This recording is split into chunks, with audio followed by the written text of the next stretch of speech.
Mau belanja? Mari di baitutaunstore.com. Assalamualaikum warahmatullahi wabarakatuh.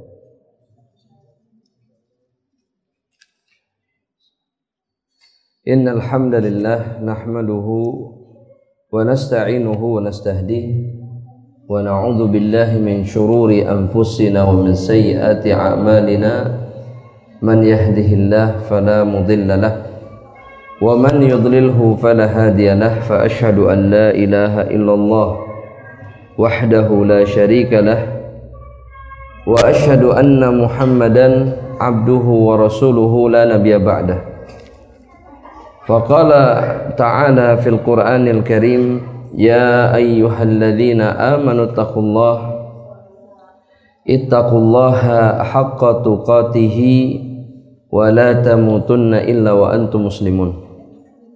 Ya ayyuhan nasu taqu rabbakumul ladzi khalaqakum min nafsin wahidah wa khalaqa minha zawjaha wa batha minhuma rijalan katsiran wa nisaa'a wattaqullaha alladzi tasaaluna bihi wal arham innallaha kana 'alaikum raqiba. Ya ayyuhalladzina amanu taqullaha wa qulu qawlan sadida yuslih lakum a'malakum wa yaghfir lakum dhunubakum wa may yuti'illaha wa rasulahu faqad faza fawzan 'azima. Fa amma ba'du, ibadallah rahimani wa rahimakumullah. Kaum muslimin wal muslimat, Bapak Ibu sekalian yang semoga berada di bawah naungan perlindungan Allah Subhanahu wa taala.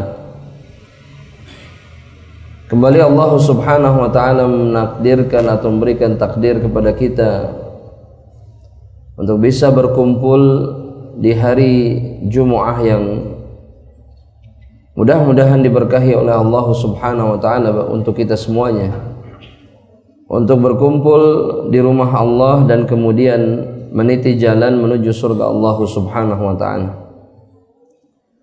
Masih dalam pembahasan kitab kecil yang berbicara tentang akidah yang diberikan judul oleh penulisnya Khudh aqidataka minal kitabi was sunnati sahihah. Ambillah akidahmu dari Al-Qur'an dan juga sunnah yang sahih dari Nabi Muhammad sallallahu alaihi wasallam. Ditulis oleh Syekh Muhammad Ibnu Jamil Zainu rahimahullahu taala, seorang ahlul hadis dari kota Makkah yang menulis kitab ini untuk menyampaikan pokok atau yang sering disebut dengan usul akidah Ahlus Sunnah wal Jamaah. Kita masuk ke halaman yang ke-46 ya, karena ini kajiannya sudah berjalan lama sebenarnya, yaitu pertanyaan yang kelima yang disebutkan oleh Syekh rahimahullahu ta'ala dalam bab yang berbicara tentang tawassul dan syafa'ah. As-soalul khamis, pertanyaan yang kelima, beliau menuliskan satu pertanyaan namun kemudian menyebutkan jawabannya, karena begitulah cara beliau mengajarkan kita di dalam kitabnya. Beliau memberikan pertanyaan kemudian langsung memberikan jawaban yang sahih sesuai Al-Quran dan sunnah Nabi Muhammad SAW. Pertanyaannya adalah, dari siapa kita meminta syafaat Rasulullah sallallahu alaihi wasallam? Dan syafaat Rasul adalah syafaat yang dibutuhkan oleh setiap hamba Allah Subhanahu wa ta'ala dari kalangan umatnya secara khusus. Maka beliau memberikan jawaban,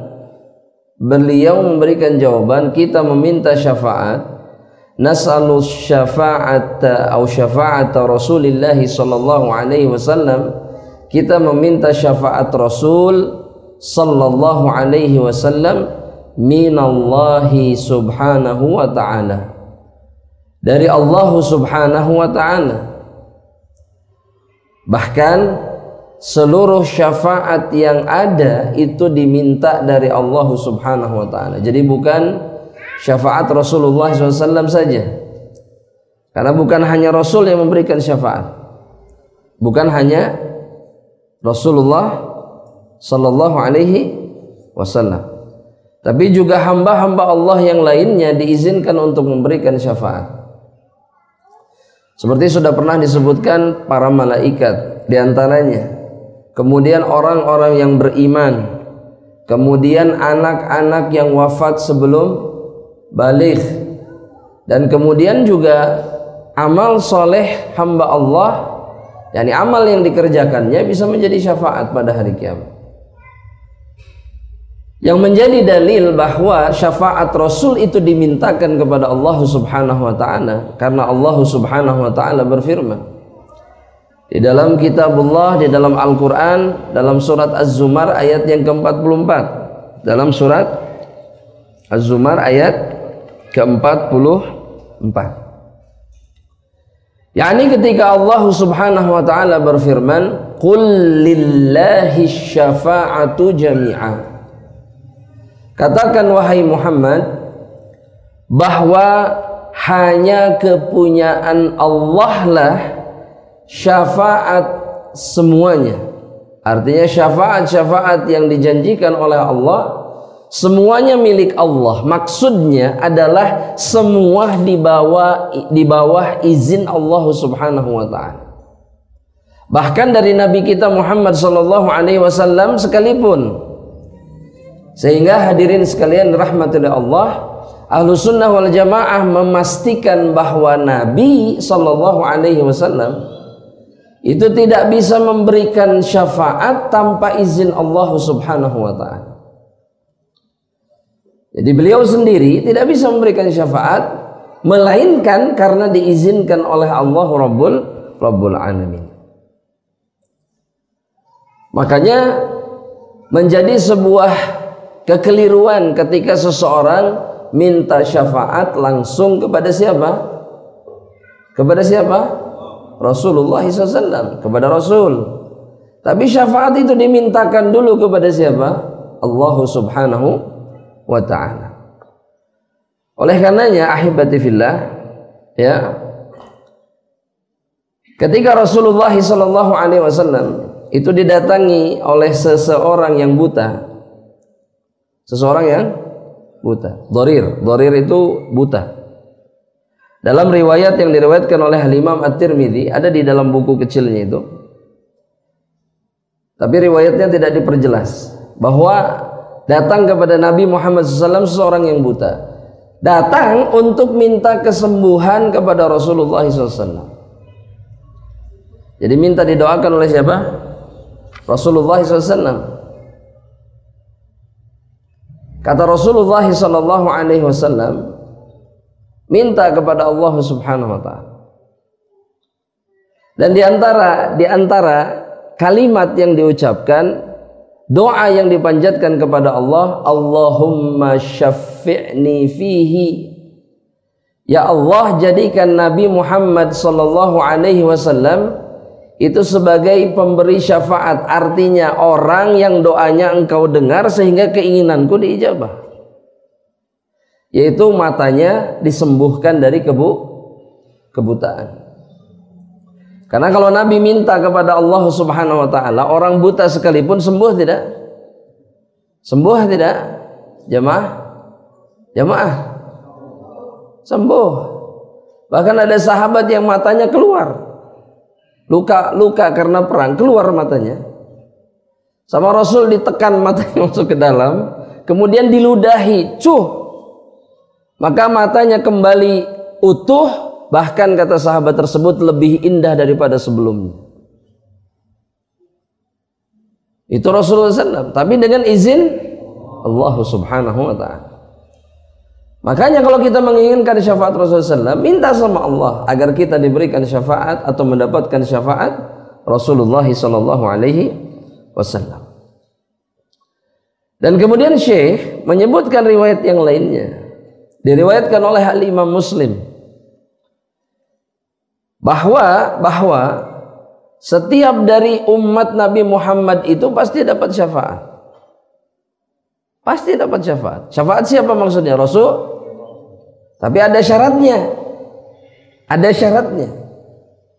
Jadi Nabi sendiri sudah memberikan kabar tentang syarat agar kita mendapatkan syafaat Rasulullah SAW. Hadis ini sahih, diriwayatkan Imam Muslim.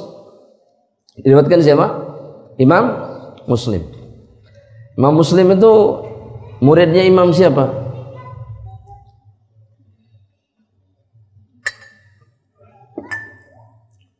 Imam Muslim itu muridnya Imam siapa? Ini terkenal, masyhur. Imam Bukhari. Makanya dua kitab ini, guru sama murid ini, yang dua-duanya imam ahlul hadis dan kemudian dua-duanya saleh, itu bergandengan. Sahih Bukhari dan ini guru sama murid.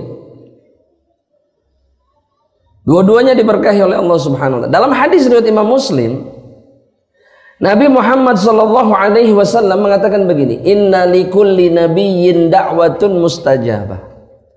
Setiap nabi itu punya doa yang mustajab. Setiap nabi. Jadi bukan hanya saja nabi kita Muhammad SAW, semua nabi dan rasul doanya mustajab. Yad'una biha, yang mereka berdoa dengannya, meminta kepada Allah. Apapun keinginan mereka Allah berikan. Tapi kemudian beliau mengatakan, Nabi Muhammad SAW, "Wa inni ikhtaba'tu da'wati syafa'atan yaumal qiyamah." Tapi aku, kata Nabi Muhammad SAW, doa yang mustajab itu aku simpan.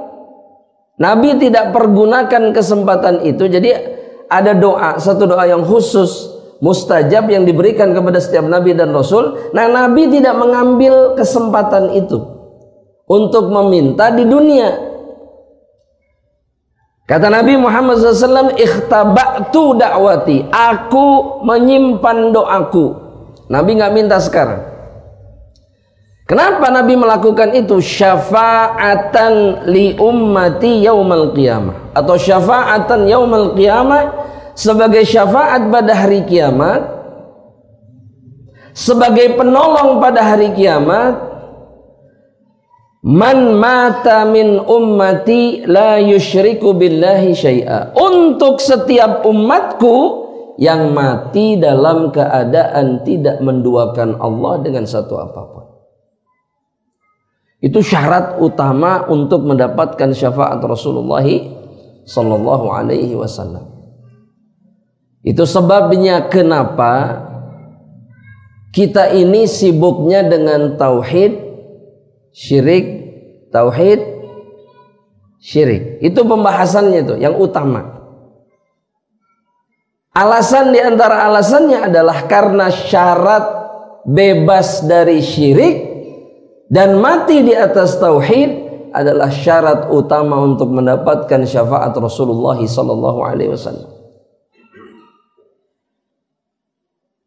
Makanya ini yang harus diluruskan, ya, dari apa yang dilakukan sebagian hamba-hamba Allah Subhanahu wa taala. Jadi ada yang berharap syafaat Rasulullah sallallahu alaihi wasallam, tapi namun kemudian mereka itu mati di atas kemusyrikan.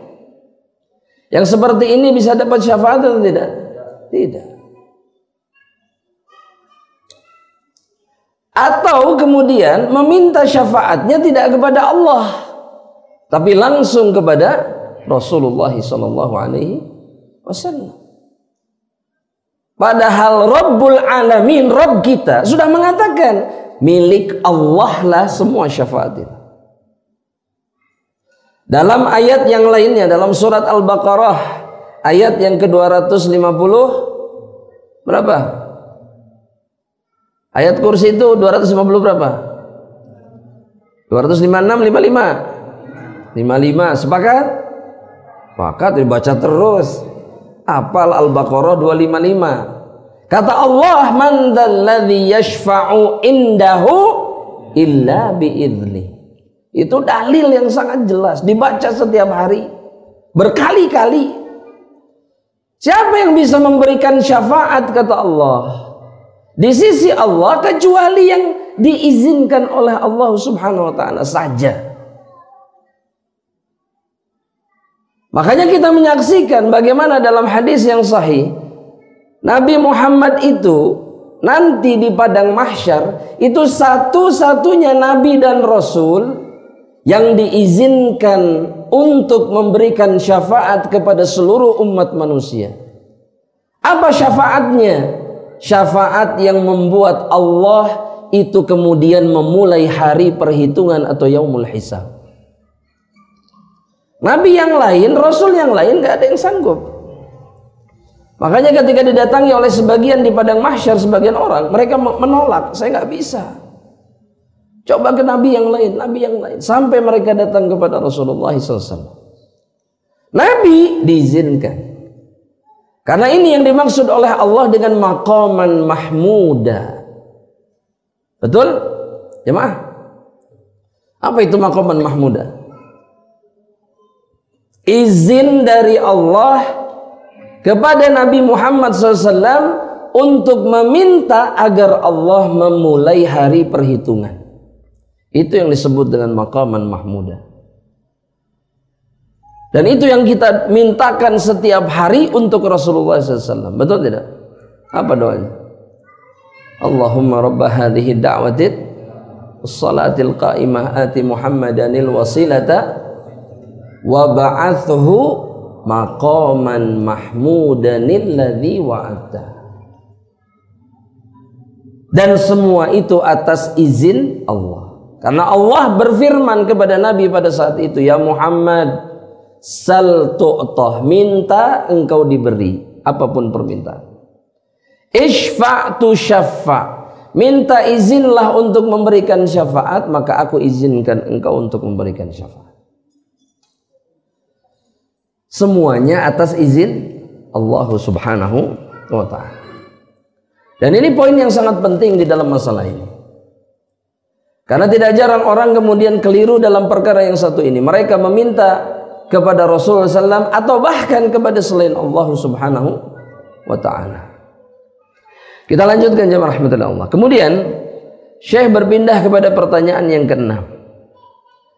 Beliau bertanya atau membuat pertanyaan, bolehkah kita meminta syafaat kepada orang yang masih hidup?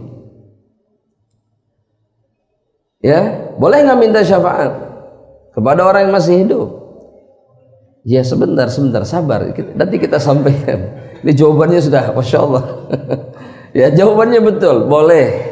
Tapi ingat, kata Syekh, kita boleh meminta syafaat dari orang yang masih hidup, tapi dalam urusan atau perkara yang berkaitan dengan urusan dunia, bukan dengan urusan akhirat. Seperti begini contohnya begini, Ustadz, tolong berikan ana syafaat nanti pada hari kiamat. Ini nggak bisa, nggak boleh hukumnya seperti ini. Ya, antum mah orang soleh, insya Allah bisa ngasih syafaat. Belum tentu. Bisa jadi yang antum anggap soleh itu dia dulu yang masuk ke dalam neraka Allah Subhanahu wa ta'ala. Dan gak ada yang bisa memberikan syafaat kecuali Allah mengizinkannya. Dan dia akan tahu dia diizinkan oleh Allah ketika dia berada di akhirat, bukan di dunia. Tapi dalam urusan dunia boleh. Oh Ustadz, emang ada syafaat dalam urusan dunia? Ada. Membantu seseorang agar kemudian masalahnya diselesaikan atau urusannya dipermudah, itu namanya syafaat. Antum kalau masuk kerja kadang-kadang ya, kadang-kadang itu mudah masuk kerja kalau ada apanya? Hah? KTBLC katanya, atau apapun lah namanya ya. Itu namanya syafaat di dalam Islam. Dan itu hukumnya jaiz jika tidak melanggar aturan Allah Subhanahu wa ta'ala. Paham maksudnya jemaah? Kalau di dalamnya ada pengkhianatan, ada pelanggaran atas aturan Allah, maka ini nggak boleh syafaat seperti ini. Seperti yang memberikan syafaat, kalau kemudian orang yang meminta syafaat ini memberikan apa? Sogokan, sehingga dia mau melakukannya, ini haram. Ini namanya rishwah. Tapi membantu orang supaya masuk, misalkan ke tempat kerja dan tidak melanggar syariat sedikit pun, antara syafaat yang terpuji dan berpahala bagi orang yang melakukannya. Ini bukan aib. Ini bukan aib. Ya, jamaah. Ya, jamaah. Ya. Di antara contoh syafaat ya yang berpahala besar ketika seseorang memudahkan jalan orang lain untuk bisa menuntut ilmu. Ini banyak terjadi kalau di beberapa negara Islam, itu banyak terjadi. Umur sudah tidak mencukupi, tapi kemudian dibantu untuk bisa keterima tanpa menzalimi orang lain. Ya, ini namanya syafaat. Namanya apa? Syafaat. Dan Nabi Muhammad SAW itu pernah bersabda dalam hadis yang sahih yang diriwayatkan oleh Imam Abu Dawud. Kata Nabi begini, Ishfa'u tu'jaru, berikanlah syafaat kepada saudaramu dalam urusan dunia yang tidak melanggar syariat, yang baik-baik saja, maka kalian akan diberikan pahala oleh Allah Subhanahu wa ta'ala. Tapi kelihatannya ini jarang kita lakukan, jemaah. Betul? Jarang kita lakukan? Jemaah. Ya jamaah, jangan ngantuk dulu jemaah, baru mulai kajiannya.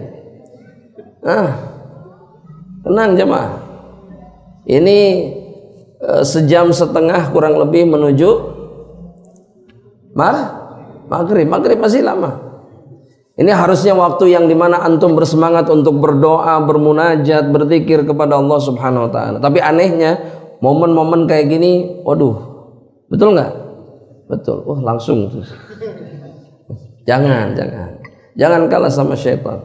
Ini semuanya karena syaitan. Kita lanjutkan sampai mana tadi? Jemaah, berikan syafaat, maka kalian akan diberikan pahala oleh Allah Subhanahu wa ta'ala. Dan Allah Subhanahu wa ta'ala pun berfirman di dalam suratun Nisa ayat yang ke-85, surat yang keempat ayat yang ke-85. Allah Subhanahu wa ta'ala mengatakan, "May yashfa' syafa'atan hasanatan yakul lahu nasibum minha wa man yashfa' syafa'atan sayyi'atan yakul lahu kiflun minha." Kata Allah Subhanahu wa ta'ala, barang siapa yang memberikan syafaat yang baik kepada saudaranya, maka dia berhak mendapatkan bagian pahala dari perbuatannya tersebut. Bahkan bisa menjadi pahala jariah jika orang yang dibantunya ini terus-menerus melakukan kebaikan. Karena syafaat yang kita lakukan. Makanya kalau di universitas-universitas Islam ya, di negara-negara Arab, syafaat yang seperti ini sering terjadi. Jadi sebetulnya mungkin ada kurang-kurang dikit sehingga gak keterima, itu diberikan syafaat supaya keterima. Dan setiap kebaikan yang terjadi kemudian setelahnya, yang memberikan syafaat itu mendapatkan pahalanya dari Allah Subhanahu wa ta'ala. Tapi jarang kita lakukan. Betul? Jamaah? Betul. Sudah saatnya kita berubah. Kalau dalam kebaikan, maka bantu saudara kita. Berikan syafaat kepada mereka ketika mereka memintanya. Kalau tidak melanggar syariat, nggak ada masalah. Yang tidak boleh itu kalau kita sampai kemudian menzalimi orang lain. Ini haram. Ini yang tidak diperbolehkan. Jadi sekali lagi, boleh nggak minta kepada orang yang masih hidup? Boleh, tapi dalam urusan dunia. Nah, saya mau tanya sekarang, kalau misalkan mau perpanjang SIM, itu namanya syafaat bukan? Biar cepatlah 10 menit. Syafaat bukan itu? Syafaat, tapi sayyi'ah nggak boleh. Itu nggak boleh. Ya, lakukan sesuai prosedur. Nggak boleh karena di dalamnya ada perkara yang melanggar syariat. Mudah-mudahan bisa difahami insyaallah ta'ala. Ya. Baik, kita lanjutkan jamaah rahmatullah. Nah, ketika seseorang memahami perkara ini, Maka kemudian dia tidak akan mencari-cari syafaat dari makhluk hidup dalam urusan yang hanya Allah Subhanahu wa ta'ala mampu melakukannya.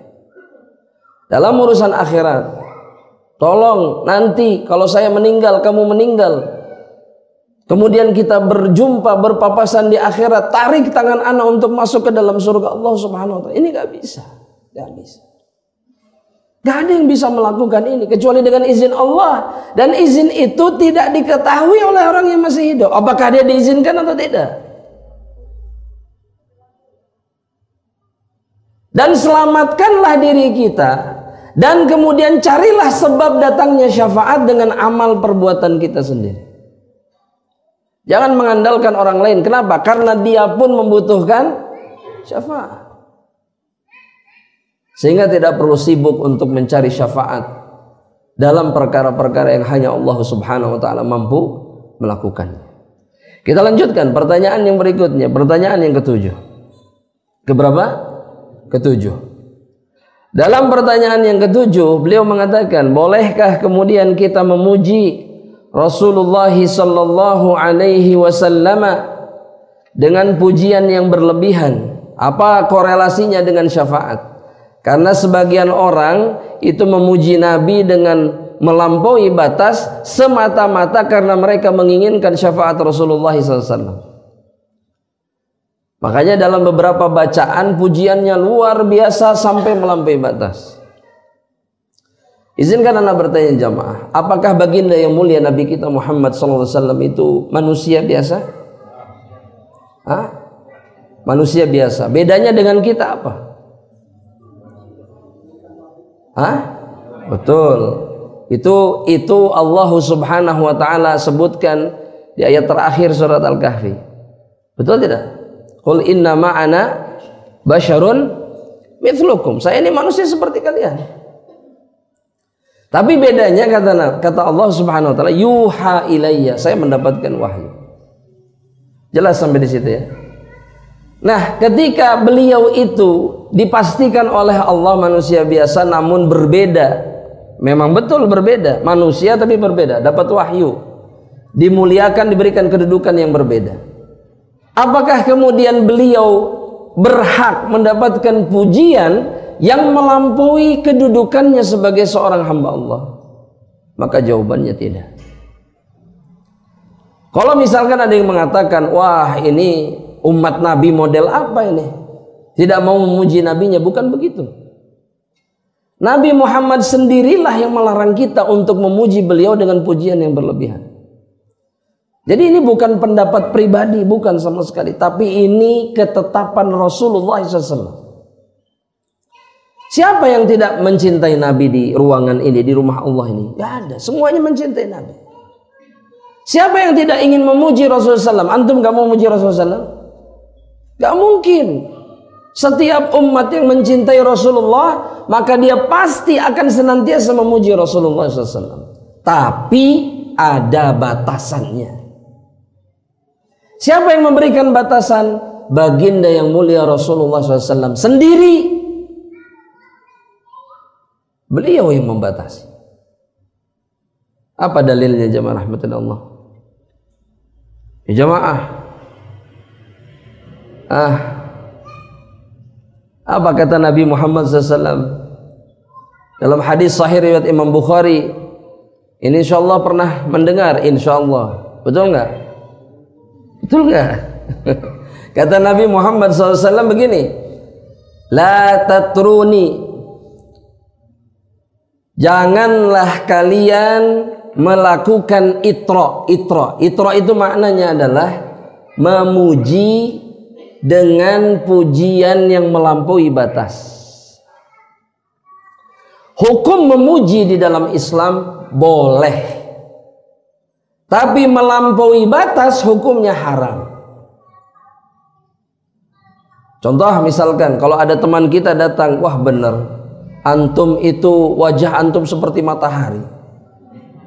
Ketika datang ke masjid, ini masjid terang benderang, boleh nggak melakukan itu? Ini haram ini. Kenapa haram? Karena pujian yang tidak sesuai dengan faktanya. wajah cahayanya kayak bohlam 5 watt disebut kayak matahari. Betul jemaah. Ini melampaui batas tidak? Ini namanya Itra. Itra itu yang seperti ini. Antum jalan dari jarak 10 meter, aroma kebaikan itu sudah tercium. Kenapa? Karena bawa martabak. Ini sudah gulu ini berlebihan. Gak boleh. Nah, Nabi mengharamkan kita untuk melakukan itu kepada dirinya. Nabi kemudian mengatakan kama atratatin nasara Isa bin Maryam, seperti pengikut umat Nabi Isa memuji Nabi Isa dengan pujian yang berlebihan. Apa yang terjadi? Apa yang terjadi dengan Nabi Isa alaihissalam? Dia dipertuhankan. Dan sekarang pun terjadi. Ada orang-orang yang dipertuhankan karena apa? Karena pujian yang melampaui batas. Ada jamaah di negeri kita ini yang dihukumi oleh pengikutnya, dialah pemegang kunci surga dan neraka. Coba, gimana? Ana mau tanya dulu, ini gimana? Gimana kita bisa menerima ini, gimana? Padahal Nabi bukan, Rasul bukan. Ya sudah, kalau bukan Nabi dan Rasul sudah selesai. Manusia biasa, meskipun anggap orang soleh sekalipun, apakah kemudian berhak memegang kunci surga dan neraka? Lantas bagaimana bisa dihukumi seperti itu? Semuanya bermula karena pujian yang melampaui batas.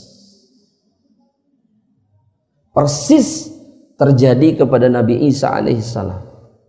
Gak ada yang menyembah Nabi Isa awalnya, tapi pujian itu melampaui batas. Makanya kalau dalam Islam memuji itu ada batasannya. Kalau menjumpai orang yang memuji dengan berlebihan, maka dia harus dihentikan. Betul tidak? Gimana caranya? Dilempar apa? Pasir. Kemana? Ke mukanya, supaya berhenti. Wah, amalkan ini. Bismillah. Antum akan bermasalah dengan saudara antum. Kan sunnah Nabi, betul. Fahamkan dulu ya akhi. Antum teh sudah berlebihan memuji anak Aisyah Nabi mah. Itu kedah di kumaha? Baledoku pasir kumaha? Sanggem? Bade? Nah gitu sudah jelaskan dulu, jangan langsung bus amalkan.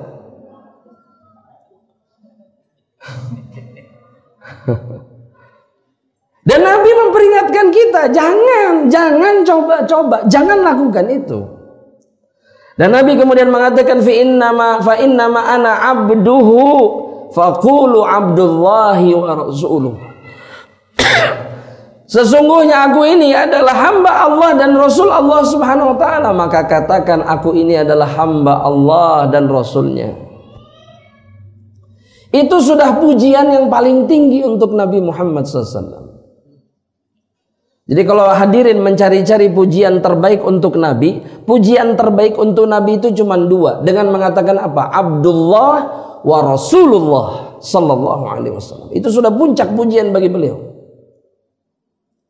Beliau meminta kita untuk mengatakan itu, nggak perlu lebih dari itu. Lantas gimana kalau lebih dari itu? Hukumnya gimana? Jemaah, nggak boleh. Itu terlarang di dalam syariat. Bukan kita nggak mau muji Rasul, tapi Nabi yang mengharamkannya kepada kita. Udah, sewajarnya saja. Jelas sampai di sini jamaah? Ya jamaah jelas? Jelas, masya Allah. Kalau begitu kita cukup sampai di sini kajiannya. Belum selesai. Kita lanjutkan lagi. Jamaah rahmatullah Allah subhanahu wa ta'ala. Nah pertanyaan yang ke-7 tadi itu adalah akhir dari bab syafaat dan tawassul. Jadi selesai sampai pertanyaan ke-7. Dan beliau kemudian masuk ke bab berikutnya. Dari perkara akidah atau dari perkara usuluddin yang ada di dalam akidah Ahlus Sunnah wal Jamaah. Nah beliau masuk atau membuat bab baru yaitu diberikan judul oleh beliau Babul Jihadi wal Wala'i wal Hukm. Bab jihad dan kemudian al-wala dan hukum. Karena tiga perkara ini berkaitan. Dan beliau kemudian memulai dengan pertanyaan yang pertama. Ma hukmul jihad fisabilillah?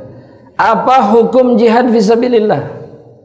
Yang perlu kita ingatkan dan ingat bersama-sama bahwa jihad adalah bagian dari akidah Ahlus Sunnah wal Jamaah. Bahwa setiap mukmin dan mukminah, muslim dan muslimah itu punya kewajiban ibadah berupa apa? Jihad. Betul tidak? Jamaah? Betul tidak? Betul. Apa dalilnya?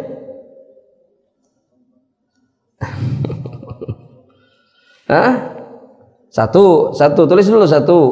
Yang pertama, nggak ada di buku. Kalau yang akan saya sebutkan nggak ada di buku. Yang pertama dalam hadis riwayat Imam At-Tirmidzi dengan sanad yang sahih.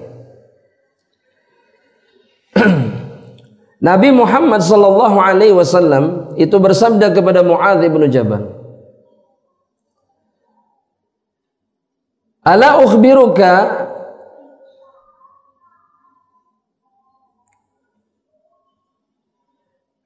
maukah aku kabarkan kepada dirimu bi ra'sil amri wa amudihi wa dhirwatu sanamihi? Maukah aku kabarkan kepadamu pokok urusan agama seorang hamba Allah, tiang agamanya dan puncak agamanya?"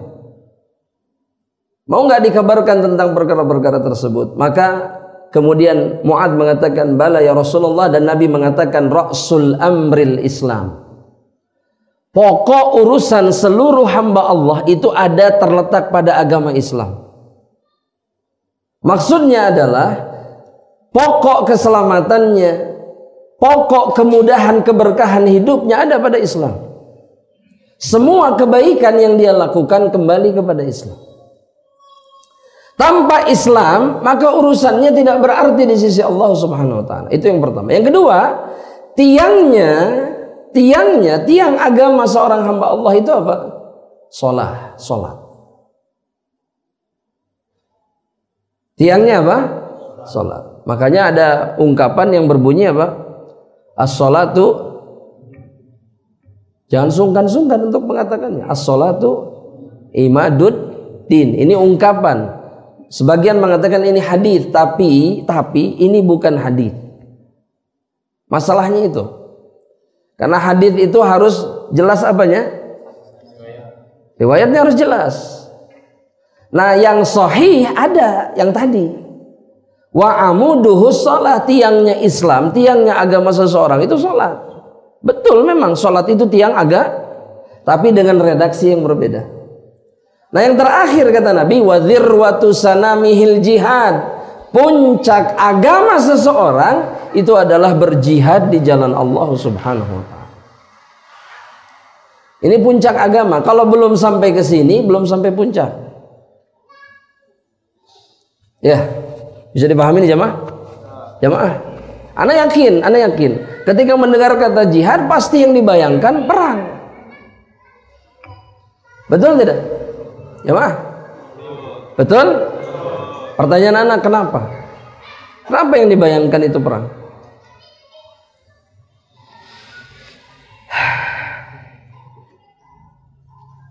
Kenapa jemaah?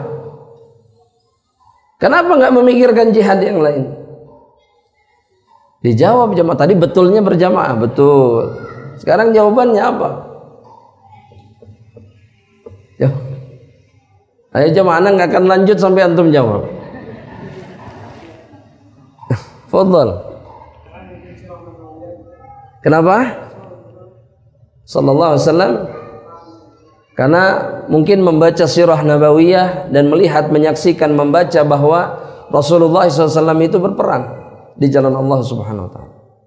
Jawabannya kata para ulama, karena memang puncak jihad itu adalah berperang di jalan Allah. Karena di dalam peperangan di jalan Allah itu terkumpul semua jenis jihad. Para ulama membagi jihad di dalam Islam itu menjadi 3. jihad melawan musuh yang nyata, maksudnya yang kelihatan, musuh-musuh Allah Subhanahu wa taala. Yang kedua adalah jihad melawan syaitan. Ini sebagaimana disebutkan oleh Imam Ibnu Qayyim rahimahullah taala. Kemudian yang ketiga adalah jihad melawan hawa nafsu. Jangan pernah berpikir bahwa tidak ada jihad melawan hawa nafsu. Ya, sebagian orang sekarang bilang, nggak ada itu jihad melawan hawa nafsu. Ada. Justru kata Nabi dalam hadis yang sahih, riwayat Imam Muslim, kata Nabi, al-mujahid, yang disebut dengan mujahid itu, man jahada nafsahu, mereka yang melawan hawa nafsunya. Yang tidak sahih itu adalah riwayat yang mengatakan begini, Nabi pulang dari perang kemudian mengatakan, roja'na minal jihadil asghar ilal jihadil akbar. Itu yang tidak sahih. Kita pulang dari jihad yang kecil padahal perang, pakai tenaga, pakai fisik, terluka, kepada jihad yang jauh lebih besar yaitu jihad melawan hawa nafsu. Ini riwayat tidak sahih. Tapi jihad melawan hawa nafsu itu sabitun bid-dalil. Dia itu ada. Dan itulah hakikat jihad yang sebenarnya. Makanya selama kita tidak berperang tapi melawan hawa nafsu kita, kita ini mujahid. Fi sabilillah. Sampai situ jelas? Baik. Kita lanjutkan.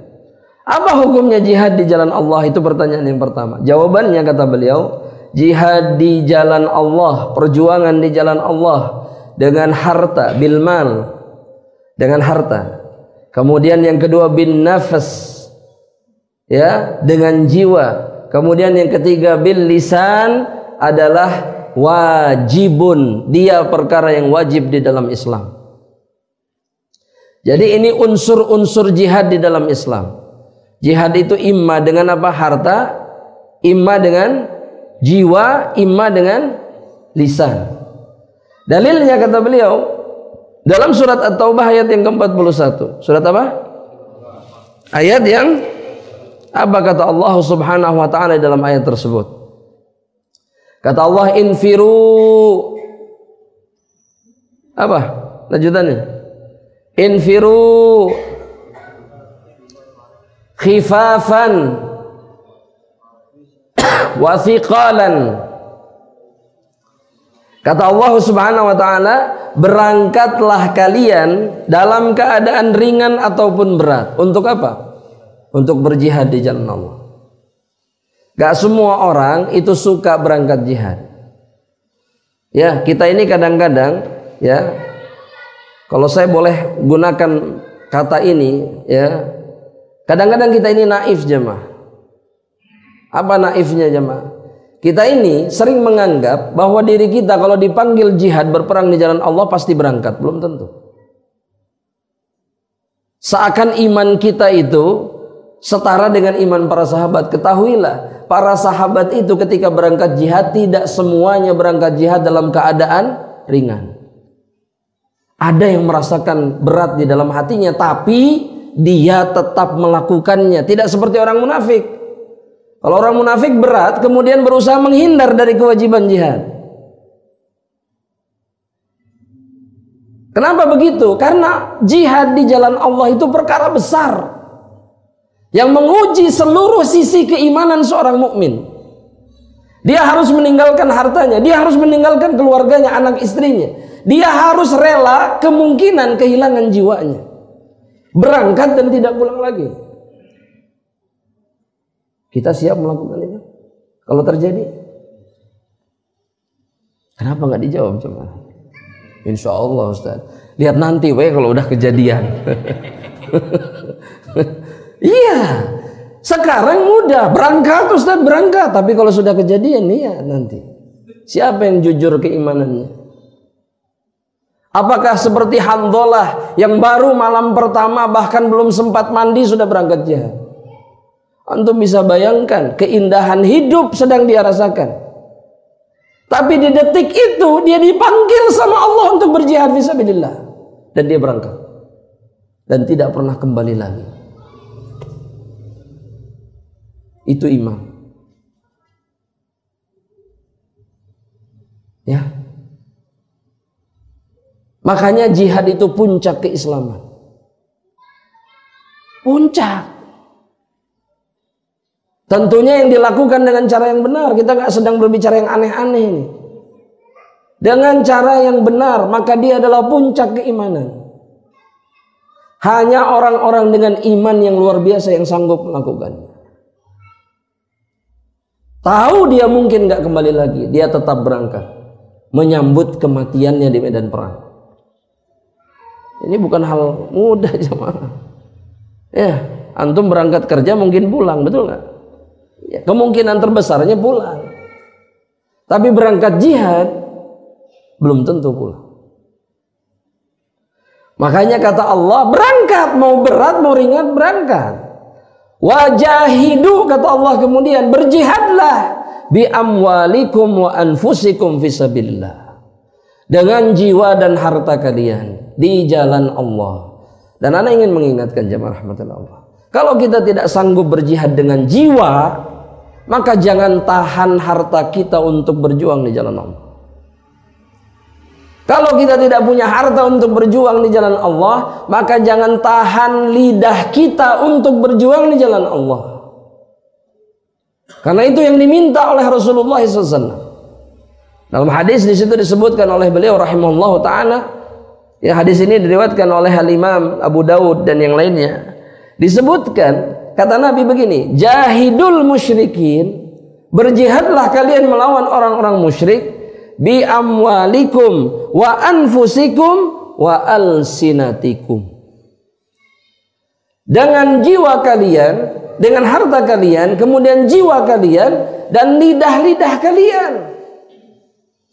Mungkin seseorang nggak bisa mengorbankan jiwanya, mungkin seseorang tidak punya apapun untuk dikorbankan di jalan Allah, tapi masa iya lidahnya tidak bisa berkorban di jalan Allah, berjuang membela agama Allah subhanahu wa ta'ala dengan cara-cara apapun yang ditunjukkan oleh Allah dan Rasul.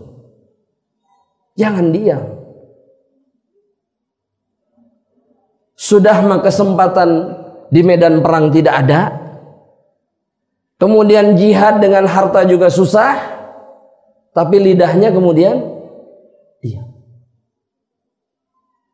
Ustadz kan harus butuh ilmu, belajar.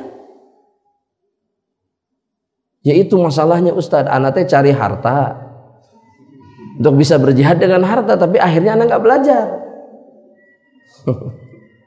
Ini alasan klise. Sebenarnya mah dia tidak mau berjihad di jalan Allah, itu intinya. Sehingga tidak ada alasan bagi setiap dari kita untuk tidak berjihad di jalan Allah. Dan jangan halang-halangi jihad seseorang di jalan Allah. Ya, jemaah, jangan halang-halangi jihad seseorang di jalan Allah. Kita ini, jemaah, kalau lihat orang yang berjihad dengan hartanya, komentar berlebihan, jemaah, sombong. Ada satu orang yang anak kenal, jemaah, begini caranya berjihad dengan hartanya begini. Kalau ada kesempatan baik yang bisa dia tanggung biayanya, maka dia tidak mengizinkan siapapun untuk melakukannya, kecuali dia. Iya. Nah itu dicibir oleh orang banyak. Aneh, anak tuh kadang-kadang ya Allah, gak masuk di akal anak. Ada orang menyerahkan hartanya di jalan Allah untuk satu kebaikan, dan dia melarang orang lain untuk ikut campur. Punya hak gak orang melakukan itu? Punya hak, dia ingin hartanya lah yang kemudian berguna di jalan Allah.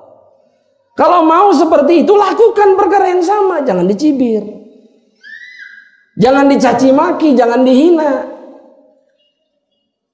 Sudah mah kita tidak berjihad dengan harta, kemudian lidah kita justru menjadi penghalang jihad seorang hamba Allah subhanahu wa ta'ala. Ini manusia yang jelas menunjukkan imannya itu. Kelasnya model apa itu kelihatan sudah. Ya, makanya jangan sampai kemudian kita justru menjadi penghalang mereka-mereka yang berjuang di jalan Allah subhanahu wa ta'ala. Lidah yang harusnya mendukung perjuangan kaum muslimin di jalan Allah justru menjadi penghalang. Komentar inilah, itulah, sebar fitnah inilah, itulah. Na'udzubillah min dzalik. Maka jelaslah hakikat keimanan seseorang. Itu akan sangat jelas ketika apa? Ketika dia berhadapan dengan jihad. Ketahuan kelasnya.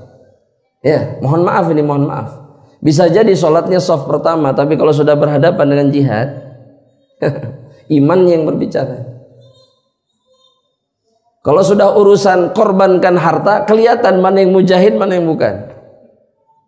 Ayo kami butuh ini, ayo bersama-sama. Nanti dulu, kebutuhan kami banyak. Ya Allah, ya Allah, 1 rupiah pun yang kau sumbangkan di jalan Allah, itu adalah jihad fisabilillah. Tapi nggak dilakukan. Kenapa? Kenapa jemaah? Imannya yang berucap, imannya yang menunjukkan jati dirinya, hakikat dirinya. Dengan apa? Dengan perbuatannya tidak mau ikut serta dalam jihad fisabilillah. Nasallallahu salamatan afiyah. Semoga Allah menjaga kita semuanya. Jamaah rahmatullah Allah subhanahu wa ta'ala. Itu yang pertama, pertanyaan pertama. Pertanyaan berikutnya jamaah rahmatullah Allah. Pertanyaan berikutnya dari Syekh adalah, apa yang dimaksud kemudian dengan al-wala? Apa yang dimaksud kemudian dengan al-wala? Jawabannya, kata beliau, yang disebut dengan wala di dalam Islam, dan ini erat kaitannya dengan jihad fisabilillah, itu adalah loyalitas. Wala itu adalah loyalitas, dan loyalitas itu cirinya 2. Disebutkan oleh Syekh, cirinya 2. Orang yang loyal kepada sesuatu itu cirinya 2. Yang pertama apa? Mahabbah. Orang disebut loyal jika dia cinta. Jika apa? Cinta. Yang kedua itu adalah an-nasr, dan kemudian dia memberikan pertolongan kepada orang yang dicintainya. Itu yang disebut dengan wala namanya di dalam Islam. Dan wala itu diantara tanda keimanan. Jadi orang muslim yang punya wala kepada Islam, kepada kaum muslimin, mereka mencintai Islam, mereka menolong Islam, mereka mencintai kaum muslimin dan menolong kaum muslimin, artinya dia memiliki wala di dalam hatinya. Dan itu kata Nabi Muhammad SAW dalam sebuah hadis dari beliau SAW, itu adalah ikatan iman yang paling kuat. Hadis ini diriwayatkan Imam At-Tabrani. Tulis, hadis ini diriwayatkan oleh Imam At-Tabrani dalam kitabnya Mu'jamul Kabir, Al-Mu'jamul Kabir. Kata Nabi Muhammad SAW begini, "Awthaqu ural iman", ikatan iman yang paling kuat. Apa jemaah? Ikatan iman yang paling kuat. Yang pertama kata Nabi Muhammad SAW, al-muwalatu fillah. Al-muwalatu fillah. Memberikan loyalitas atau wala yang kuat di jalan Allah Subhanahu wa ta'ala atau karena Allah Subhanahu wa ta'ala. Jadi mencintai dan menolong karena Allah. Kenapa menolong saudara muslim? Alasannya karena cinta kepada mereka dan karena Allah Subhanahu wa ta'ala. Itu namanya wala. Itu ikatan iman yang paling kuat. Yang kedua kata Nabi Muhammad SAW, wal mu'adatu fillah. Saling memusuhi karena Allah Subhanahu wa ta'ala. Biasanya kalau kebanyakan kaum muslimin memusuhi itu karena siapa? Karena hawa nafsunya. Atau mungkin karena manusia yang lain. Si fulan tidak suka, kita ikut tidak suka. Tapi orang yang betul-betul kuat imannya, dia memusuhi, dan memusuhi itu tidak tercela kalau karena Allah. Tercela itu kalau karena hawa nafsu kita, karena alasan yang lain.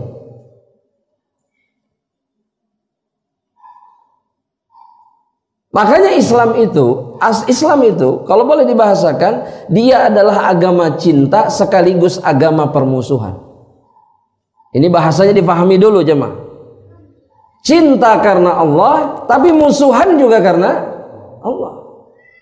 Sehingga tidak ada kezaliman di dalamnya ketika musuhan. Nggak kayak kita, kalau sudah musuhan, Allah yahfad. Allahumma ba'idna minal bala wasyarr. Kita kalau sudah musuhan, semua kebaikan saudara kita itu seperti sampah. Sudah nggak kelihatan lagi kebaikannya. Ini permusuhan di atas kebatilan, di atas hawa nafsu. Tapi kalau memusuhinya karena Allah, maka dia akan selalu bersikap adil. Nggak melampaui batas, nggak berlebihan. Dan kemudian kata Nabi Muhammad SAW, beliau mengatakan begini, ikatan berikutnya, ikatan iman yang paling kuat, wal hubbu fillah, mencintai karena Allah, wal bughdu fillah, dan membenci pun karena Allah Subhanahu wa ta'ala. Makanya sekarang ana minta hadirin, ya, ini termasuk nasihat untuk diri ana sendiri. Lihat coba, sejauh mana cinta kita dan kebencian kita karena Allah Subhanahu wa ta'ala. Jika ternyata selama ini kita mencintai bukan karena Allah, membenci pun bukan karena Allah, memusuhi pun bukan karena Allah Subhanahu wa ta'ala, memberikan pertolongan pun bukan karena Allah, maka tidak ada ikatan iman yang kuat di dalam dada kita. Pastikan itu. Makanya hati-hati memberikan kebencian. Karena kadang-kadang nggak habis pikir. Kadang-kadang kebencian itu untuk sesuatu yang remeh sekali. Remeh. Dan kemudian menganggap dirinya beriman dengan keimanan yang sempurna. Apa ini? Jemaah, maka tanyakan diri kita sendiri. Ahibati fillah wa ikhwani fiddin. Asy-Syaikh kemudian menyebutkan dalil. Ini mungkin yang terakhir insyaallah ta'ala. Dalil bahwa seseorang itu wajib memiliki wala. Itu diantara dalilnya adalah surat At-Taubah ayat yang ke-71. Ketika Allah Subhanahu wa ta'ala berfirman, wal mu'minuna wal mu'minat, mereka yang beriman laki-laki dan perempuan, kata Allah Subhanahu wa ta'ala, ba'duhum awliya'u ba'din, mereka adalah wali bagi sebagian yang lainnya. Mereka itu adalah para penolong bagi sebagian saudaranya yang lain. Itu sifat orang yang beriman, baik laki-laki ataupun perempuan. Dalam hadis yang sahih dari Rasulullah SAW, diriwayatkan oleh Imam Muslim, Nabi mengatakan al-mu'minu lil mu'mini kal bunyan. Orang beriman bagi orang beriman yang lainnya itu seperti bangunan, yashuddu ba'duhu ba'dan. Mereka itu saling menguatkan satu sama lain, bukan saling menghancurkan. Saling menolong, saling menguatkan, karena bangunan itu setiap bagiannya menguatkan bagian yang lain. Coba antum hancurkan bagian yang lain, maka yang lain akan ikut hancur. Nah, itu orang mukmin itu seperti itu hidupnya. Bukan seperti kebanyakan dari kita sekarang. Apa yang dilakukan oleh saudara mukmin yang lain, hancurkan.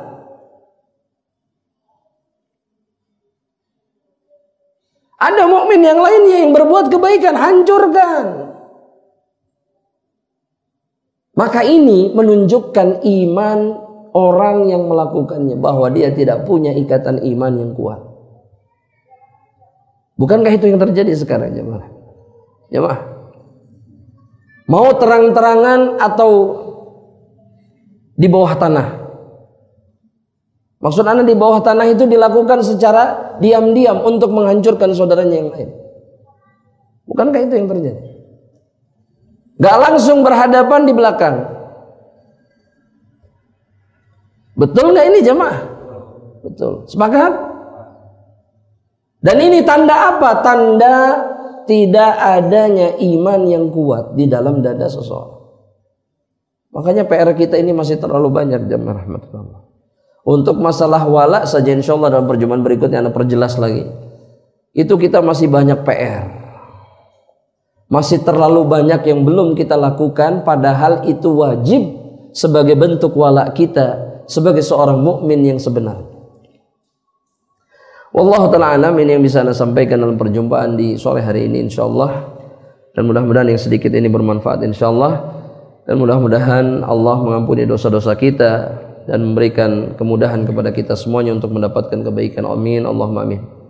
Ada pertanyaan? Jika ada pertanyaan Anda persilahkan. 1, 2, 3. 1, 2, 3. Nah, 3 dulu silahkan. Silahkan pakai mic-nya boleh. Bismillahirrahmanirrahim. Ustaz, Assalamualaikum. Nah, Anda pernah dengar kutipan dari orang tentang jihad, Ustaz? Kalau misalnya kita berangkat kerja terus qadarullah kecelakaan sampai meninggal, apakah itu bisa dijihad karena mencari nafkah untuk keluarganya? Cukup Ustaz. Subhanallah. nah, dia dihukumi fisabilillah. Bisa juga dihukumi sebagai bentuk jihad fisabilillah, bisa. Tapi ahkamnya berbeda dengan orang yang mati syahid. Tapi pahala itu sama insyaallah ta'ala. Sebagaimana yang mati tenggelam, sebagaimana yang mati karena melahirkan, sebagaimana yang mati karena sakit perut, yang terbakar dan seterusnya. Mereka semuanya syahid. Mereka berhak mendapatkan kedudukan seorang syahid, tapi ahkam dunianya itu tidak sama seperti orang yang mati di medan perang. Kalau orang mati di medan perang tidak dimandikan, pakaian yang dipakai itu yang jadi kafannya dan seterusnya. Gitu ya? Jelas insyaallah? Insyaallah. Oleh karenanya mereka-mereka yang faham bahwa setiap sisi kehidupannya itu adalah perjuangan di jalan Allah Subhanahu wa taala, maka dia akan bersemangat melakukannya, dan itu akan menjadi isyarat tanda kuatnya iman di dalam hati. Paham? Jadi kalau orang yang mukmin yang sebenarnya itu ketika dia bekerja, dia akan habis-habisan bekerja dalam tanda petik untuk ibadah kepada Allah. Yang ana maksud habis-habisan kerja itu bukan berangkat pagi pulang subuh, enggak. Tapi dia melakukannya sebagai bentuk imannya kepada Allah Subhanahu wa taala dan ibadah. Jadi dia nggak merasa berat dan kemudian tidak merasa tersakiti dengan apa yang dia lakukan. Nggak seperti orang yang mengejar dunia, capek, letih, bingung, nggak tenang-tenang, kemudian mencari kemaksiatan sebagai obatnya dan seterusnya. Tapi orang yang melakukannya karena ibadah, seberat apapun yang dia hadapi, dia akan hadapi. Karena tidak ada ruginya bagi dirinya. Apa? Semuanya jadi pahala. Kalaupun mati, dia mati fisabilillah. Itu yang membedakan mukmin dan yang selainnya. Wallahu ta'ala a'lam bishawab. Silakan antum. Assalamualaikum Ustaz. Waalaikumsalam. Semua ilmunya. Semoga Allah membalas kebaikan Ustaz dengan pahala yang besar Ustaz. Amin ya rabbal alamin. Dan semoga Allah menjaga keluarga Ustaz dan Ustaz dimanapun berada. Amin ya rabbal alamin. Ustaz, saya mau nanya, kalau mempost nge-share kalam Allah, hadis-hadis Nabi di dalam Instagram, sosial media Ustaz, apakah itu bisa termasuk dengan jihad ucapan sama juga? Iya, sama. Para ulama mengatakan apa yang dilakukan oleh seorang muslim di dalam wasilah-wasilah ittisaliyah, dalam wasilah-wasilah komunikasi, dan apa yang dia lakukan itu kebaikan dan kemudian menjadi kebaikan bagi orang lain, itu termasuk jihad. Dan lisan itu ada lisanul kitabah kata mereka, ada lisan dengan tulisan, ada lisanul maqal. Bisa juga lisan itu berupa perkataan, ucapan. Sehingga keduanya itu menjadi kebaikan bagi seseorang yang melakukannya. Ini termasuk jihad bi alsinatikum kata para ulama. Tapi harus diingat, semuanya harus dilakukan di atas ilmu. Dan kemudian tidak sibuk dengan memposting sesuatu yang baik, tapi kemudian bisa menimbulkan madarat bagi orang lain. Karena tidak semua yang baik itu bermanfaat pada waktunya. Paham maksudnya jemaah? Ini baik, ini kalam Allah, ini hadis Nabi, tapi kalau diposting di saat itu belum tentu menjadi serta-merta kebaikan bagi orang lain, maka pada saat itu tidak boleh seseorang melakukan. Jadi memang harus dibangun di atas ilmu. Gak asal begini, wah ini bagus nih, sesuai dengan konteks, diambil dari sumber yang terpercaya, tapi dia tidak memikirkan kalau saya posting ini apa akibatnya. Ini tanda seseorang itu tidak punya ilmu. Bukan takut, tapi dalam masalah dakwah itu ada maslahat, ada madarat. Makanya tugas ini nggak diserahkan kepada setiap manusia, orang begitu saja, enggak. Harus punya ilmu. Ya, mudah-mudahan bisa difahami insyaallah taala. Wallahu taala. Silakan. Siapa tadi? 1 2 3, fadhil. Assalamualaikum warahmatullahi wabarakatuh. Waalaikumsalam warahmatullahi wabarakatuh. Ada 2 pertanyaan sebenarnya. Yang satu soal salat sama yang satu soal jihad. Nah, yang pertama tuh sekarang kan saya tuh pernah ada salah satu kajian di situ teh yang komentarnya itu aku seorang keturunan Rasulullah sallallahu alaihi wasallam. Kayak gitu. Cuman yang bikin jadwal tuh ada satu momen dia tuh nyelupin ke air terus dijual. Nah itu tuh dari satu sisi kan kita tuh nggak boleh membenci keturunan Rasulullah, tapi di satu sisi ada sedikit rasa bukan sebel sih akan kelakuannya itu gitu. Nah itu hukumnya apakah dosa? Kita agak sedikit rasa kesal ke beliau atau enggak? Terus yang kedua, dulu sempat ikut salah satu organisasi kepemerahan. Nah ada rekrutmen buat ke medan konflik. Nah ikut, cuman ada niatan kalau misalkan mati di medan konflik, nah itu termasuk niat bunuh diri atau bukan? Gitu. Ya, barakallahu fiik. Nah, jazakallahu khair. Yang pertama, setiap perbuatan yang menyelisihi sunnah Nabi Muhammad SAW atau aturan Allah Subhanahu Wa Taala itu adalah perbuatan yang tidak boleh dibenarkan, apalagi disukai. Jadi kalau perbuatannya tidak sesuai dengan syariat, justru memang kita wajib menunjukkan ketidaksukaan. Wajib. Kenapa? Karena kita diwajibkan membenci sesuatu yang menyelisihi yang benar. Itu bagian dari iman. Nah, apakah boleh karena yang melakukannya kemudian misalkan menisbatkan dirinya kepada Rasulullah SAW? Ini 2 perkara yang berbeda. Maksud Anda begini, Ahlul Bait Rasulullah SAW ketika dia bertakwa kepada Allah, mukmin yang baik, maka dia punya hak yang jauh lebih besar dibandingkan mukmin yang lainnya. Itu fakta. Itu nggak bisa dinafikan. Kalau mereka beriman dan kemudian bertakwa kepada Allah, itu punya hak yang lebih besar dibandingkan muslim yang lainnya. Itu jelas, itu Nabi yang memastikan itu.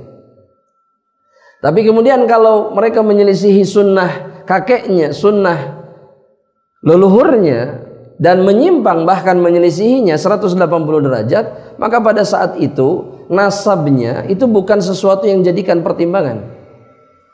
Karena di sisi Allah kemuliaan itu dihitung, dilihat dari apa? Akramakum indallahi atqakum. Ketakwaannya yang kita lihat. Dan nasabnya tidak akan bisa merubah amal solehnya. Jelas? Maka orang muslim itu harus adil. Perbuatan yang diluruskan, perbuatan yang digaris bawahi. Adapun nasabnya jika memang benar kepada Rasulullah SAW, itu takdir Allah, dia nggak bisa menghindar dari itu. Tapi yang kita kritisi, yang paling kita kritisi apa? Perbuatannya. Tapi kalau dia soleh dan dia keturunan Rasulullah SAW atau Ahlul Bait Rasulullah SAW, maka wajib hukumnya untuk memuliakan mereka sebagaimana diperintahkan oleh Rasulullah SAW. Ya, wallahu ta'ala, mudah-mudahan jelas. Nah yang kedua, berangkat ke medan konflik. Begini, semua itu jihad atau yang semisalnya atau datang ke medan peperangan dan seterusnya. Semua itu menjadi syar'i kalau diizinkan oleh pemerintah. Kalau pemerintah mengizinkan, bahkan mereka yang mengirimkannya, insya Allah itu bisa jadi jihad fisabilillah. Dan bukan serta-merta bunuh diri, karena ada kemungkinan selamat, betul tidak Jam? Apalagi tenaga medis, pers atau yang semisalnya, mereka itu nggak boleh dilukai, ada tanda khusus, diberikan perlindungan khusus dan seterusnya. Kecuali begini, niatnya ketika berangkat, ya Allah, pokoknya nama saya pengen mati lah pokoknya nama. Itu beda lagi. Dan medan perangnya kemudian tidak syar'i lagi. Pokoknya saya pengen mati di Amerika misalkan, akan keren tuh nanti meninggal di Amerika misalkan. Ini konyol, bunuh diri ini namanya. Tapi kemudian berangkat ke wilayah di mana kaum muslimin dizalimi dan seterusnya, mereka membutuhkan bantuan saudaranya dan diizinkan oleh pemerintah, maka ini bisa menjadi jihad fisabilillah. Sebetulnya tolak ukurnya itu, jihad itu haknya ulil amri, bukan hak setiap kelompok untuk mengatakan ini jihad fisabilillah. Kalau ulil amri sudah memberikan izin, barulah dia menjadi jihad yang syar'i, yang benar sesuai dengan aturan Allah dan Rasulnya. Wallahu ta'ala a'lam bishawab.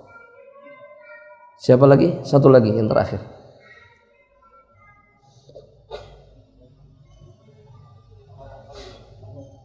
Akhwat ada? Bapak? Tafadhal. Akhwat ada? Assalamualaikum warahmatullahi wabarakatuh. Waalaikumsalam. Tafadhal. Semoga Allah selalu menjaga Ustaz dan keluarga Amin. seluruh muslimin dimanapun mereka berada. Amin. Pertanyaan saya yang pertama itu terkait dengan mencintai dan membenci karena Allah. Bolehkah meminta nasihat tentang bagaimana kita tahu ketika kita mencintai seseorang atau membenci seseorang itu yang kita rasakan karena Allah, Ustaz? Bukan karena emosi semata. Kemudian yang kedua, boleh di luar tema nggak, Ustaz? Silahkan. Karena Allah sedang sangat membutuhkan nasihat ini terkait dengan qada sholat untuk haid, setelah haid, Ustaz. Itu ketentuannya bagaimana? Misal kami suci itu tahu bahwa kami sudah tidak keluar lagi darah haid itu, sudah masuk waktu zuhur gitu. Apakah misal katakanlah jam 1 gitu ya Ustaz, jam 1 siang. Yeah. Apakah ketika kita kemudian mandi, yang kita lakukan itu adalah sholat zuhur saja, sementara apakah sholat subuh juga harus diqadha seperti itu? Karena beberapa waktu lalu itu sempat sekilas membaca ada beberapa aturan waktu, ketika kita suci di waktu ini maka yang kita qadha adalah waktu ini, dan ini ketika kita suci di waktu ini seperti itu. Itu aja Ustaz. Barakallahu fiik. Jazakallahu khair. Yang pertama, batasan cinta dan benci karena Allah itu adalah ketika cinta itu tidak melampaui batas, dan kemudian kebencian itu tidak mendatangkan kezaliman. Jadi seseorang yang mencintai karena Allah, dia tidak akan berlebihan di dalam cintanya kepada seseorang. Dia akan mendengarkan sabda Nabi Muhammad SAW yang mengatakan, ahbib habibaka haunan ma. Cintai orang yang engkau cintai itu sekedarnya. Itu nasihat Nabi kepada seseorang yang mencintai saudaranya karena Allah. Sekedarnya, nggak perlu berlebihan. Kalau antum berjumpa dengan orang yang mengatakan, Ustadz, pokoknya saya sama Ustadz, aduh udahlah, nggak ada lagi pokoknya. Pastikan dia itu adalah manusia yang tidak mencintai karena Allah. Dan Nabi mengatakan, ahbib habibaka haunan ma, fa'asa an yakuna baghidhaka yauman ma, karena dia bisa menjadi musuhmu pada suatu hari. Bisa jadi. Dan kemudian Nabi Muhammad SAW mengatakan, wa abghid baghidhaka haunan ma, bencilah orang yang kau benci sekedarnya. Maksudnya karena sebab yang benar, tidak melampaui batas. Jangan karena benci kemudian kita berbuat zalim. Allah bilang, la yajrimannakum syana'anu qaumin alla ta'dilu, dalam surat At-Taubah. Dalam surat Al-Maidah. Jangan karena kalian benci satu kaum, kalian itu tidak berbuat adil kepada orang yang kalian benci. I'dilu kata Allah, huwa aqrabu littaqwa. Berbuat adillah, karena itu lebih dekat kepada ketakwaan. Itu aturannya, batasannya yang ditetapkan di dalam syariat. Sekedarnya saja. Dan kemudian lakukan semua kebaikan itu bukan karena semata-mata cinta syahwat yang dipengaruhi oleh hawa nafsu, tidak, tapi lakukan karena Allah Subhanahu wa ta'ala. Mudah-mudahan jelas insyaallah. Adapun yang kedua, memang ada khilaf di antara para ulama. Sebagian ada yang mengatakan bahwa misalkan ketika dia suci di waktu asar, maka yang dia qadha adalah zuhur, kemudian sholat zuhur dia qadha, kemudian sholat dari jamak dengan sholat asar. Tapi pendapat jumhur mengatakan ketika atau selama seseorang itu dalam keadaan belum suci dan kemudian suci di waktu sholat tertentu, maka cukup waktu sholat itu saja yang dia kerjakan. Karena hukumnya kembali kepada hukum haid. Ketika haid seseorang itu tidak wajib sholat. Maka sucinya di waktu A, maka cukup waktu itu saja, sholat di waktu itu yang dia lakukan. Adapun yang sebelumnya tidak perlu. Dan ini pendapat yang Anda condong kepadanya. Wallahu ta'ala a'lam bishawab. Ya. Dan seingat Anda, kalau Anda tidak salah ingat, ini pendapat Syekhul Islam Ibnu Taimiyah rahimahullahu ta'ala juga. Nah, mudah-mudahan jelas insyaallah ta'ala. Semoga Allah memberikan taufik dan hidayahnya kepada kita, memberikan tambahan ilmu insyaallah sedikit demi sedikit agar semakin mudah jalan kita untuk bisa masuk ke dalam surga Allah Subhanahu wa ta'ala. Amin, Allahumma amin. Kita tutup dengan doa kafaratul majlis. Subhanakallahumma wa bihamdika asyhadu an la ilaha illa anta astaghfiruka wa atubu ilaik. Assalamualaikum warahmatullahi wabarakatuh. Am Media, bekal ilmu Islam.